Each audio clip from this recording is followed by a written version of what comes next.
갑자기 급가속하는 자동차. 속력을 줄이지 못하는 운전자. 시동을 거는 순간에 차가 요동을 하면서 그냥 전속력으로 날아가지고 브레이크도 밟고 피해다 놨는데도 기상 나가더라고요. 그대로 밀고 나는 거 아니에요, 그대로. 정신없죠? 의도하지도 않았고 피하지도 못한 급발진 의심사고.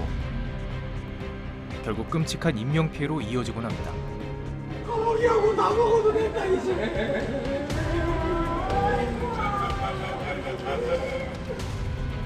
자동차의 결함일까? 운전자의 실수일까?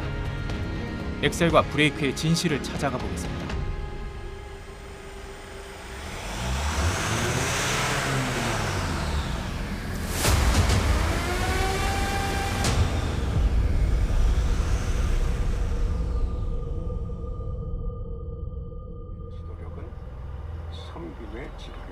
지난해 12월 6일 오후 도연이가 학원을 마치고 나오는 시간. 어서 와. 오늘 사왔다 할머니가. 이것도 사고. 도연아. 68살 최모 씨는 평소처럼 손자 도연이를 차에 태우고 집으로 향합니다. 그래서 운동장에서 놀지 말고 나와. 일상적인 대화가 이어지던 그때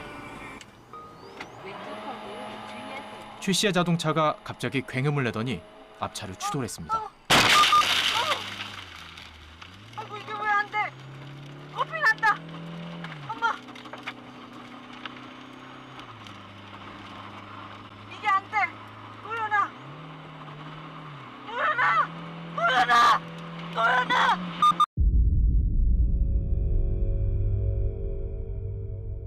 (600m) 넘게 질주하다가 도로 중앙 화단을 들이받고 날아올라 배수 시설에 충돌한 뒤에야 멈췄습니다. 뒷좌석에 탔던 손자 도연이가 숨졌고 할머니는 경찰 조사를 받고 있습니다.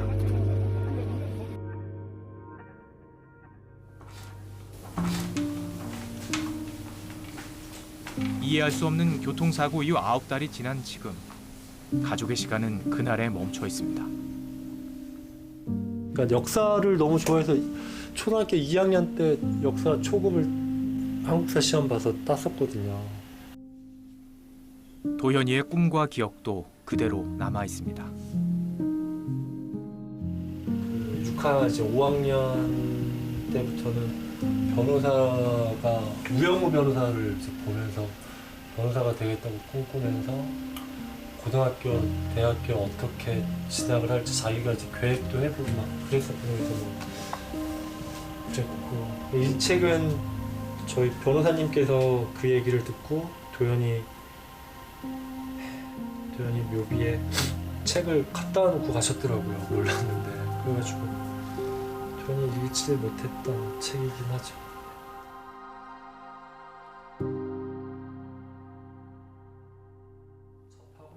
도연이 아빠 이상훈 씨. 사고 순간이 담긴 블랙박스 영상을 보고 또 봐도 의문은 풀리지 않습니다. 안 들려요. 저희 귀에는 이제 음향 분석을 통해서 이거를 봐야 되니까. 어머니 블랙박스 영상 속에서 실제 운전자가 D에서 N에서 D로 변속을 했는지, 그 다음에 실제 가속 페달을 밟았는지, 그 다음에 그 긴급 제동 브레이크 시스템이 작동하기 전에 경고음이 들렸는데 그 경고음이 언제 시점부터 언제까지 들렸는지, 그러니까 어쨌든 블랙박스 영상 속에서 음향학적 특성들을 모든 거를 분석을 해달라는 거죠. 그리고 100%로 밟고 있다라고 하는데 어머니 사고 차량 영상을 보시면 마지막 사고 5초 전에 붕 떠서 날아가요.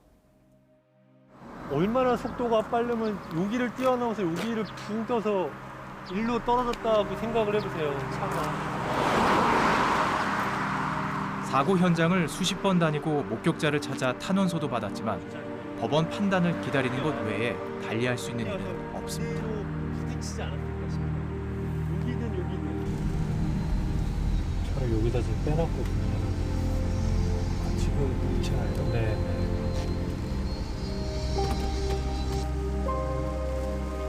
구겨진 사고 차량은 정비업체 그대로 남아 있습니다.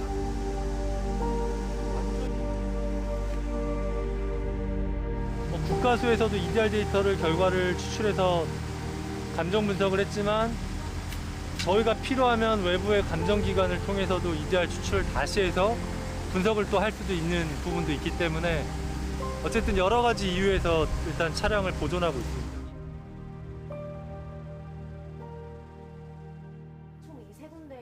좀처럼 과속 차량을 볼 수 없는 좁은 도로. 주민들도 그날의 사고를 생생히 기억하고 있었습니다. 여기도 살짝 찍히고 여기도 살짝 찍혀요. 이거를 차량이 가속을 해서 이렇게 지나갔다는 게 좀 의아한 거예요. 저는 여기 이 동네만 20년 넘게 살았고 이 도로도 저도 운전자니까 수없이 왔다 갔다 하는 사람인데 여기서 과속을 했다? 이게 좀 개연성이 많이 떨어진다고 생각이 되고 저쪽에서부터 여기까지 오는데 교차로가 엄청 많아요. 그리고 저도 운전하면서 조심하는 구간이 여기 다리 건너서 바로 여기 학원 들어오는 그 길이거든요. 무서운 거죠. 내가 가족들하고 탔는데 차가 그렇게 됐다고 생각 한번 해보세요. 무서운 거죠. 생각하기도 쉽죠. 저도 제 매장 앞에서 이렇게 되니까 솔직히 저희도 무섭죠. 자동차가 정지 상태나 저속, 정속 주행 상태에서 운전자의 의지와 관계없이 통제불능 상태가 돼 가속되는 현상을 말하는 급발진. 급발진 의심 사고는 1990년대부터 보고되기 시작합니다. 2012년과 2013년에는 한 해 130건 넘게 신고가 들어오다가 최근 30건 정도로 줄어드는 추세입니다. 아직 급발진으로 인정된 사례는 없어서 풀리지 않는 미스테리로 인식되고 있습니다.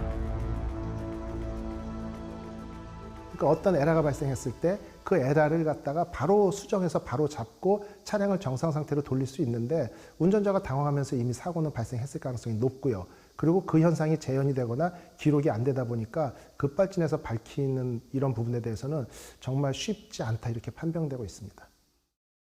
운전자는 브레이크가 말을 듣지 않았다며 급발진을 주장했는데 경찰이 사고 원인 조사에 나섰습니다. 경찰은 국과수를 통해 사고 원인 조사에 나섰습니다.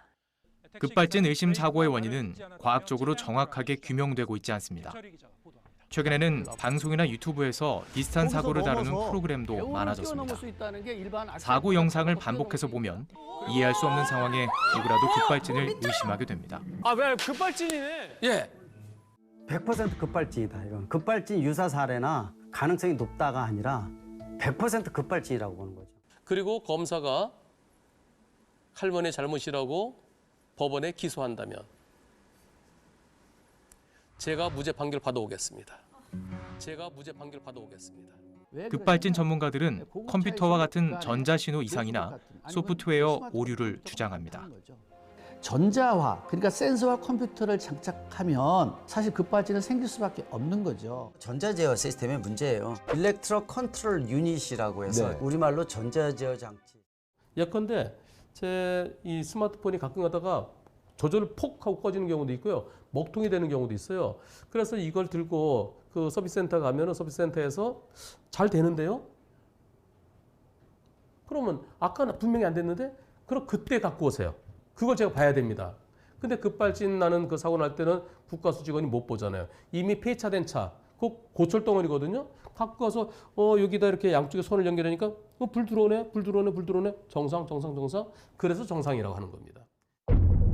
사고 직전 자동차의 운행 정보를 저장하는 사고 기록 장치 EDR에 잘못된 정보가 기록될 가능성도 제기합니다. EDR 장치만 걔만 멀쩡히 살아있다? 말이 됩니까? 그건 안 되는 거예요. 그렇기 때문에 EDR 장치는 믿을 수 없는 데이터다라고 생각합니다. 알겠습니다. EDR이라는 것 자체가 ECU를 통해서 나와서 기록이 되는 건데 차가 미쳤는데 미친 차에서 나온 기록 자체가 믿을 수 있겠습니까? 그래서 실제로 EDR에 나온 기록 자체가 굉장히 엉망인 것들이 좀 있어요. 현실하고 하나도 안 맞아요. 자율주행차를 위한 안정성 평가 국제 표준에 보면 굉장히 제조사들이 정말 싫어할 만한 발언이 여기 나오는데 EDR에 악셀레이터를 밟았다고 기록이 됐다는 게 사람이 진짜 밟았다는 걸 의미하는 게 아니다라는 거예요. 잠재적으로 결함이 있는 소프트웨어가 상황을 그렇게 인식했다라는 거예요. 사람이 밟지 않았을 가능성도 있다라는 거를 얘기하고 있거든요.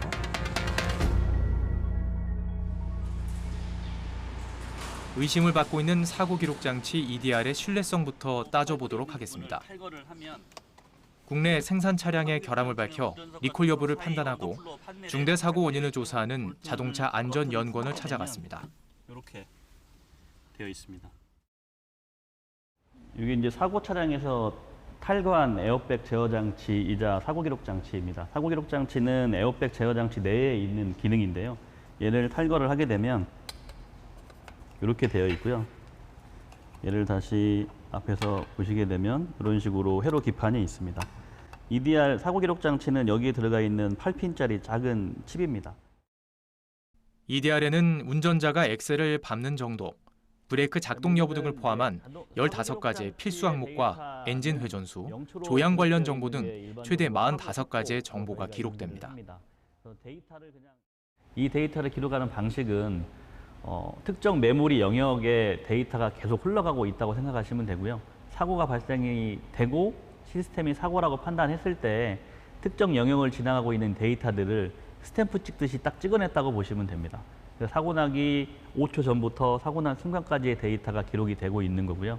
에어백이 전개가 되면 이 기록된 데이터는 절대 지워지지가 않습니다. 운전자와 감정기관의 평가는 정반대입니다. 급발진 사고를 주장하는 측은 감정 결과가 천편일률적이어서 믿지 못하겠다고 합니다. 강릉 티볼리 급발진 의심 사고에서 차량 결함은 발견하지 못했다는 국립과학수사연구원의 감정도 소프트웨어 오류 가능성을 배제한 채 EDR 결과만 맹신했기 때문이라고 보고 있습니다. 사실 EDR에 대한 맹신에 대한 책임은 국과수가 있는 겁니다. 국과수가 사고가 난 후에 소프트웨어 결함 여부를 조사는 이거는 하지는 않고 사고 난 차만 가지고 이제 보는 건데, 그럼 볼 수 있는 게 뭐냐? EDR이 있으면 EDR 데이터. 그다음에 교과서처럼 하는 게 뭐냐면 브레이크가 작동이 되느냐, 이걸 보는 겁니다. 국과수의 감정은 과학적일까요? 데이터 추출 방법인데요. 차량 손상이 적은 탐사 보고서 기록 제작진은 강원도 원주 본원을 찾아 국내 방송사 최초로 국과수가 수행하고 있는 급발진 의심 사고 감정 과정을 들여다봤습니다. 직접적으로 추출할 수도 있습니다. EDR 기록을 이용해서 사고 상황에 대해서 컴퓨터 시뮬레이션까지 수행을 하면서 그 EDR에 저장되어 있는 기록의 신뢰성을 2중, 3중으로 체크를 하고 있습니다. 사고 기록 장치인 EDR에만 의존해 감정한다는 것은 억측이라면서 국과수는 EDR 데이터 값을 뽑아서 주행 상황을 재현해 보였습니다. 사고 차량에 EDR 데이터를 입력하면 실제 교통사고와 같은 주행 상황이 나타난다는 것.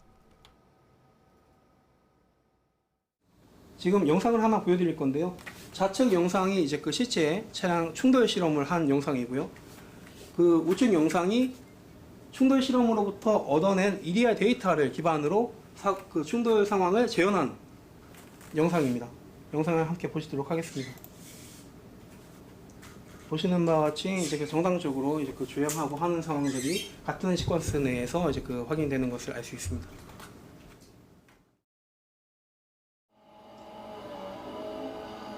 강릉 티볼리 사고 차량 블랙박스에서 추출한 음향 분석 결과도 제시했습니다.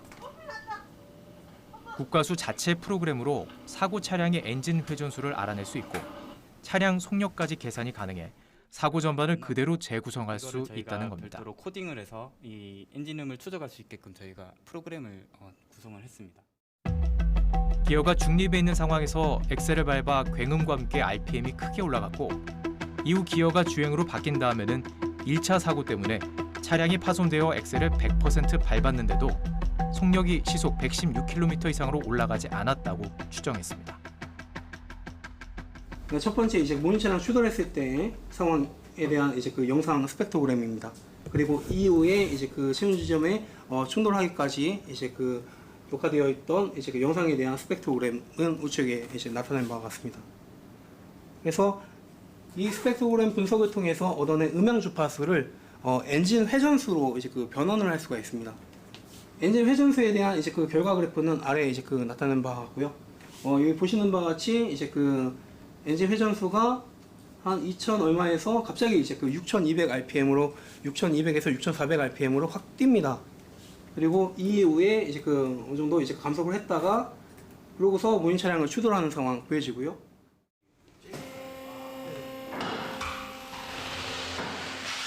제작진은 현장에서 국과수 음향 분석 프로그램에 대한 신뢰성 평가를 제안했습니다.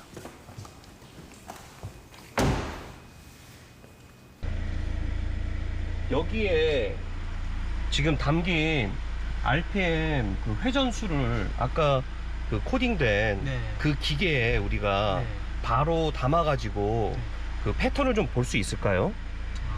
블랙박스 연결해가지고.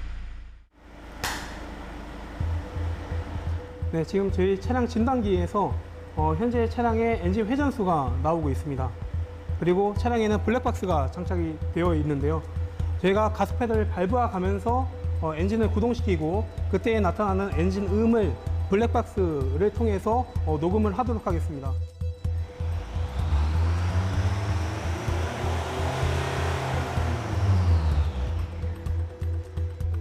실제 차량 블랙박스에 기록된 소리와 차량 진단기를 통해 나오는 차량의 엔진 회전수, 그리고 국과수 자체 프로그램으로 추출한 엔진 회전수가 일치하는지 확인해 봤습니다.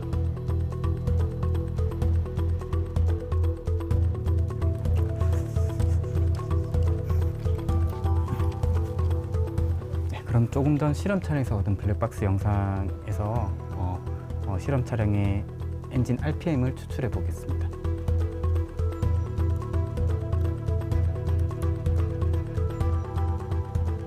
보시는 바와 같이 처음에 아이들 주파수가 확인이 되고요.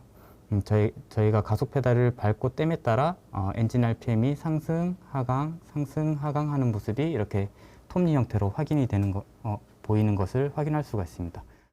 이것을 엔진 RPM으로 환산을 하게 되면 이런 그래프를 얻을 수가 있는데요.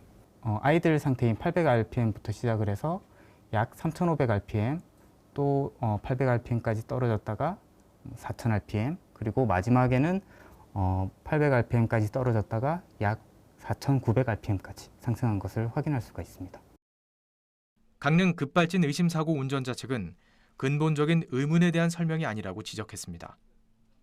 EDR 기록 자체의 오류 가능성을 주장하는데 EDR에 기록된 결과로 사고를 재구성한다는 것 자체가 무의미해 보이기 때문입니다. ECU의 소프트웨어 결함으로 이제 급발진이 발생을 하게 되면 ECU는 가속 명령을 내리는 거거든요. ECU는 가속 명령을 내리기 때문에 EDR에 전해주는 그 데이터는 이 차가 지금 가속하고 있어. 그러니까 풀 스로틀이라 그러잖아요. 그 가속 페달 변이량이 100% 이 데이터를 EDR에 보내주는 겁니다. 그럼 EDR은 그걸 받아서 기록을 하는 거죠. 그렇다면 급발진 의심 교통사고에 대해 법원에서는 어떻게 판단하고 있을까요? 운전자 과실에 대한 유무죄 판결이 엇갈리고 있습니다. 이 상태로 나갔다가는 여기서 엄청나게 큰 사고가 발생될 것 같아서 이쪽으로 그냥 나왔다는 거예요. 이 광장으로. 2020년 12월 서울의 한 대학교 주차장을 나오던 그랜저 차량. 우회전하더니 갑자기 속도를 내기 시작합니다. 제지하던 학교 경비원 한 명이 숨졌습니다. 재판에 넘겨졌는데 1심 판단은 무죄. 차량에 결함이 없다는 국과수 감정 결과가 제출됐지만 법원은 기계적 결함이 충분히 의심되는 상황에서 과실을 물을 수 없다고 판단했습니다. 주행한 기간이 상당히 긴 시간이었기 때문에 엑셀과 브레이크를 혼동한 사람은 충분히 그 사실을 인지하고 그 페달에서 발을 떼거나 반대편 페달로 발을 옮겨서 밟는 그런 조작이 충분히 가능한 시간이었는데 그런 조작을 전혀 하지 않았다라는 면, 그 다음에 엑셀레이터를 밟은 정도가 그 그 기간 동안 50%를 넘지 않는 그런 아주 조작이 어려운 정도의 그런 강도로 계속 밟고 있었다는 것. 엑셀 밟았다가 브레이크 밟았다가 또 다른 차한테 양보하기 위해서 정차도 했다가 그렇게 조작을 충분히 했다는 것. 이런 점들을 말씀드렸던 것 같고. 2019년 2월 양주에서 발생한 급발진 의심 사고도 무죄가 확정됐습니다. 65살 이모 씨의 그랜저 차량은 세차를 마치고 나오면서 급가속을 시작했습니다.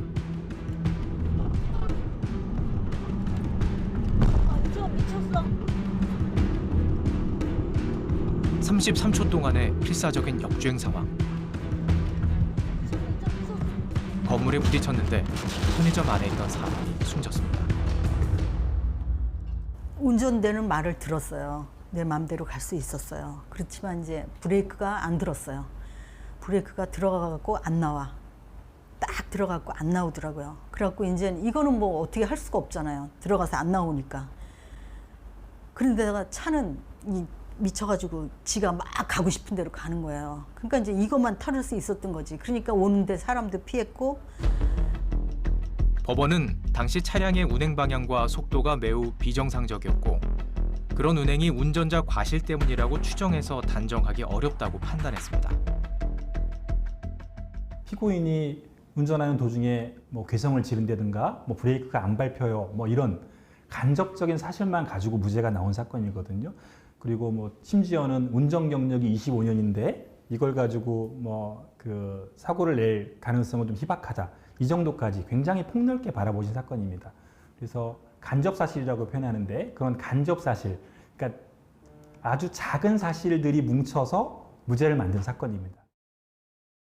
요 시점에서 아마 두 사건 모두 EDR 도입 전 생산 차량이라 사고 기록이 존재하지 않았고 브레이크 등이 점등되는 정황이 CCTV 영상에 담겨 있다는 공통점이 있습니다.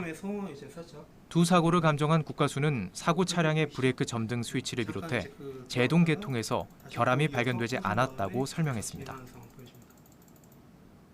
그 첨단형 브레이크 시스템일지라도 브레이크 스위치는 간단해요. 예, 브레이크 스위치가 요겁니다.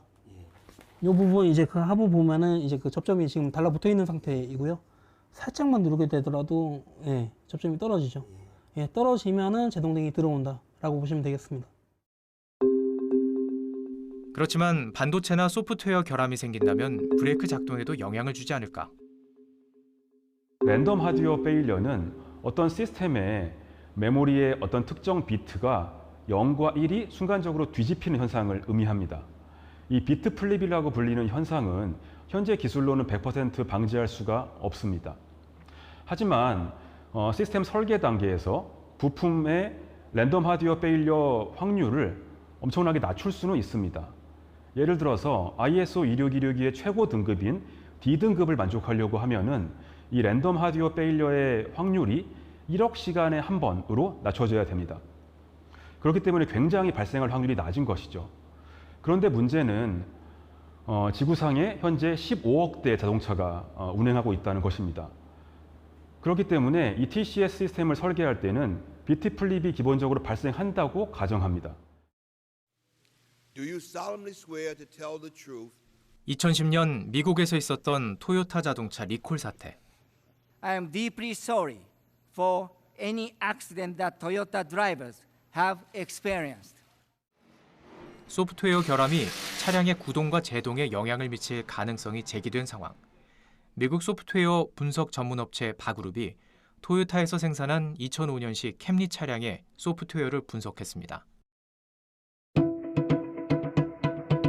연구진은 크루즈 컨트롤 기능을 사용해 차량을 가속하는 상황 속에서 인위적으로 디지털 신호를 변경했습니다.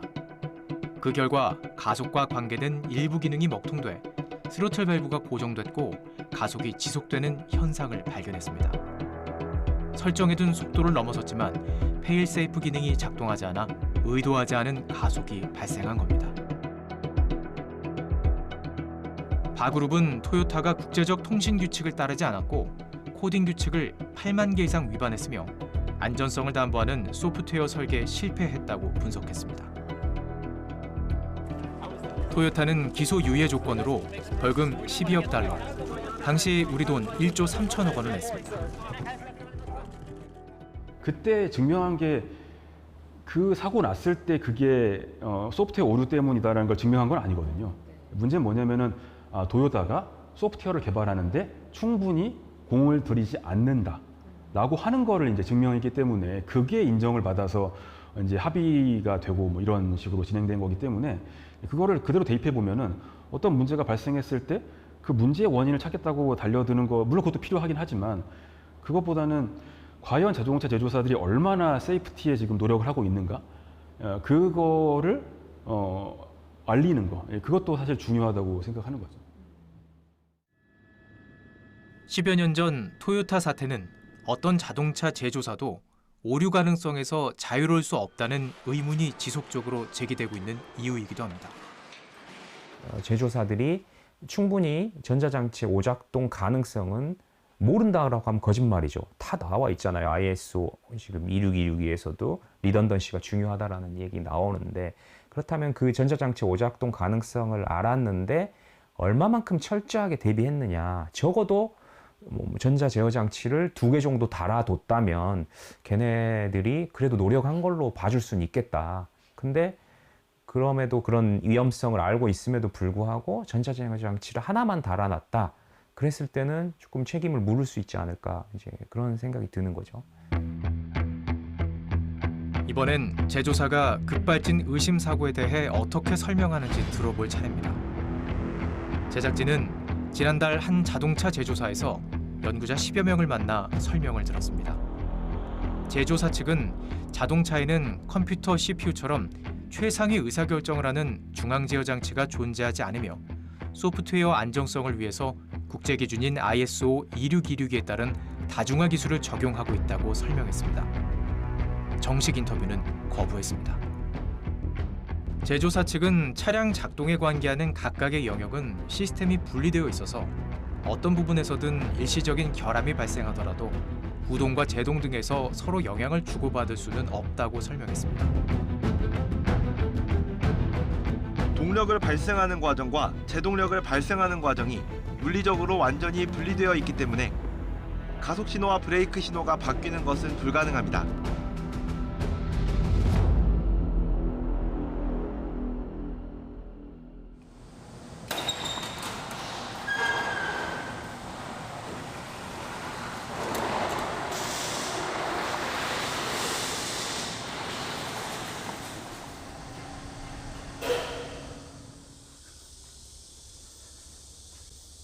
볼 때마다 나는 항상 가슴이 아파요. 지금 뭐 풀이 자라서 여기 이렇게 있은 지가 한 8, 9, 10, 11, 12, 13, 6년 됐네요. 온 지가. 만 6년이네요. 예, 거의 만 6년이 다 돼가네요. 원인과 과정, 결과에 대한 입증과 해석의 차이. 해결책을 찾기가 쉽지 않습니다. 7년 넘게 제조사와 민사소송 중인 부산 감만동 산타페 급발진 의심 사고.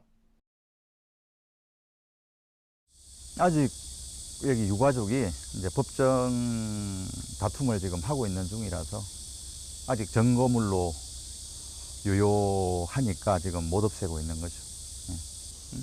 사고 당시 탑승했던 유가족 슬리퍼예요. 슬리퍼 그대로 있습니다. 그대로. 고인. 저기에 돗자리 카바도 그대로 있고요. 고인이 되신 분이죠. 아이고 지금 생각해도 가슴이 너무 가슴이 쓰립니다. 가슴이 너무 쓰려요. 우리 애기 신발도 있네.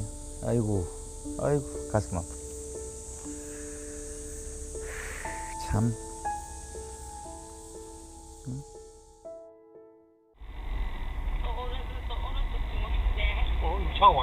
2016년 8월 산타페 차량이 내리막길에서 급가속하기 시작했습니다.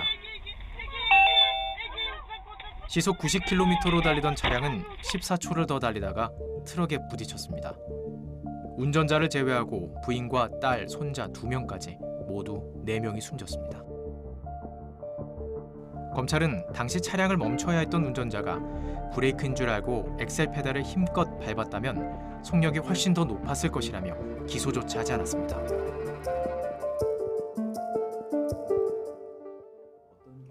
하지만 민사소송에서 제조사의 책임을 입증해내는 것은 법원에서는 아니라고 차원이 다른 문제였습니다. 그게 정상적인 상태로 운전한 부분이 아니라고 하는 거죠.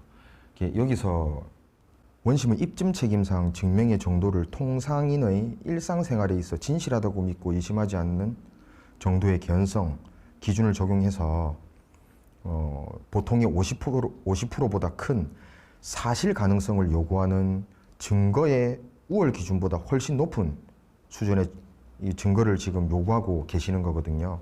그래서 이 부분이 너무 아쉽습니다. 저희는 너무 무리한 요구를 받고 있는 것 같은 생각이 들어서 저 말고도 지금 강릉급발진 사고도 지금 심리를 거치고 있고 소송을 진행하고 계시지만 앞으로 있을 뭐 차량, 기계들의 이런 이제 오작동들을 어느 정도까지 저희가 일반 국민이, 시민이 증명을 해야 되는 건지 이런 부분들이 참 안타깝습니다. 민사소송에서 운전자가 이긴 유일한 사례가 있습니다. 항소심에서 승소하고 대법원 판단을 기다리고 있는 대전 유성IC BMW 급발진 의심사고. 2018년 고속도로를 달리던 BMW 자동차가 빠른 속도로 커브길에 진입하다가 가드레일을 뚫고 추락했습니다. 항소심 법원은 사고 나기 전 300m 넘게 비상등을 켠 채로 갓길을 주행한 것을 운전자의 정상적인 운전 상황으로 보고 제조사가 원고 2명에게 각각 4천만 원을 배상하라고 판결했습니다. 예를 들어서 부산 산타페 사건 같은 경우도 그래요. 그것도 누가 봐도 이거는 급발진이에요. 엔진 오일 누유로 인한 급발진이에요. 실제로도 그 엔진 오일이 그 누출된 흔적들이 많이 나왔고요. 그런데 이게 자동차의 어떤 구조나 이런 거에 의해서 엔진 오일이 약간 묻어날 수 있다부터 해가지고 이 정도로 가지고는 사고가 발생하지 않는다 이런 것들을 정말 기가 막히게 자동차에서는 입증을 해내요. 이게 이런 거기 때문에 절대 급발진이 발생하지 않는다고 얘기하면은 와 이건 원고 측에서는 반박할 수가 없어요. 모든 증거들이나 모든 기술, 모든 자료들은 자동차 회사만 가지고 있어요. 우리가 그거를 재현 실험을 원고 측에서 한다는 건 불가능에 가까운 거죠. 강릉 티볼리 급발진 의심 사고 이후 도연이 아빠는 국민동의 청원을 올렸습니다. 급발진 의심 사고가 발생했을 때 결함의 원인을 입증할 책임을 소비자에게만 지우지 말도록 법을 고치자는 취지입니다. 엿새 만에 5만 명이 동의할 정도로 사회적 관심이 컸습니다. 국회에 제조물 책임법 개정 논의도 시작됐습니다. 처음에 민사소송을 하려고 했던 생각도 없었고 그냥 사고 원인을 정말로 제대로 진실된 내용을 알고 싶어서 시작했었던 거고 이 원인 규명을 하려다 보니 제조사와 싸울 수밖에 없는 거예요. 왜냐?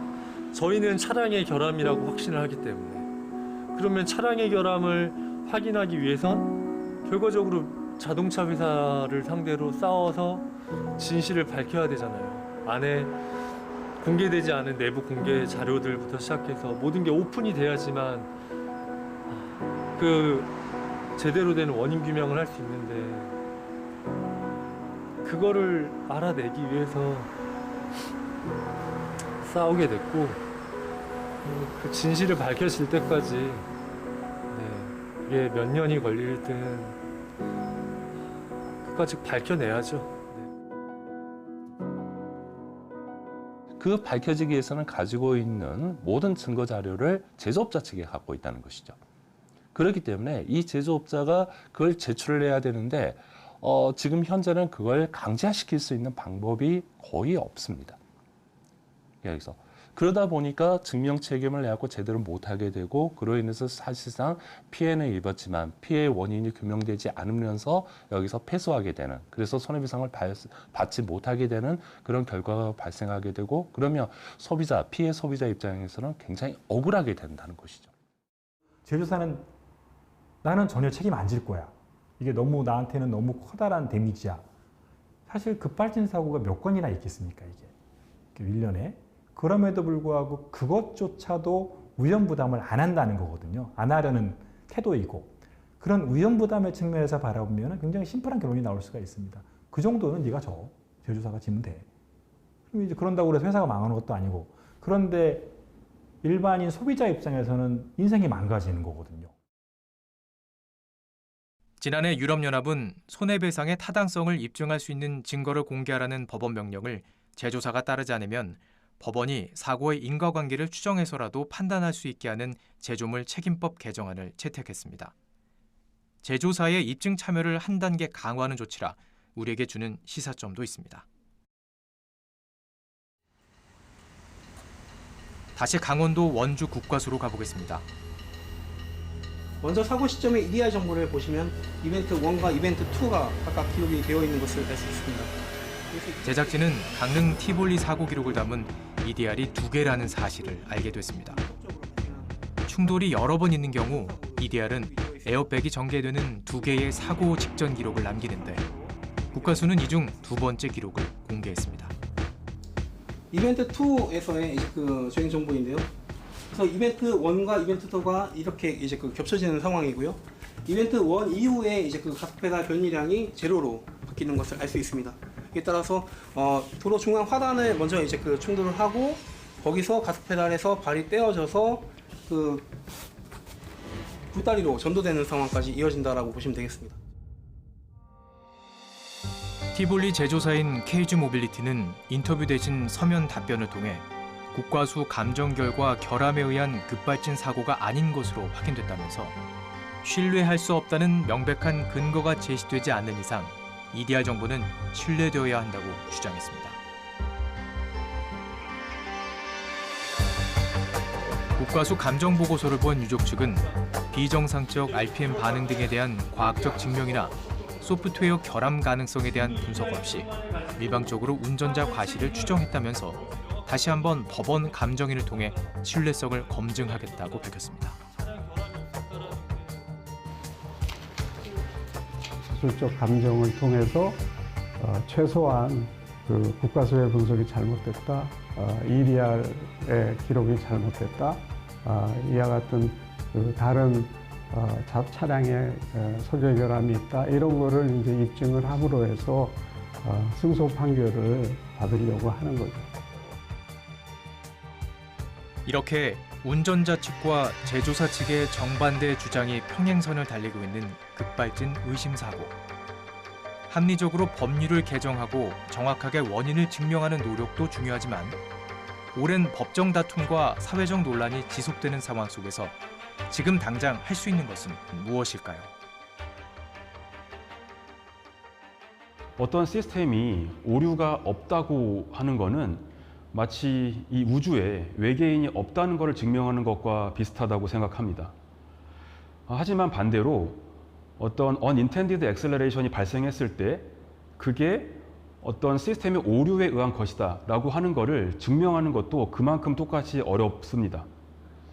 그래서 인류가 지금 할 수 있는 거는 ISO 26262로 대표되는 인류 기술의 모든 총합을 모아서 이 시스템을 안전하게 만들도록 노력하는 것이고요. 가장 진리는 가장 심플한 거죠. 결국 급발진이 있다.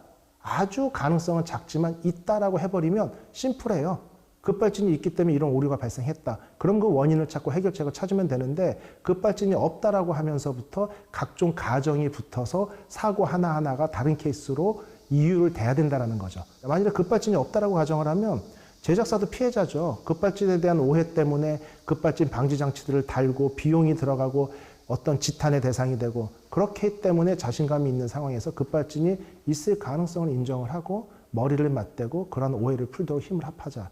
이런 것들이 제가 주장하고 싶은 겁니다.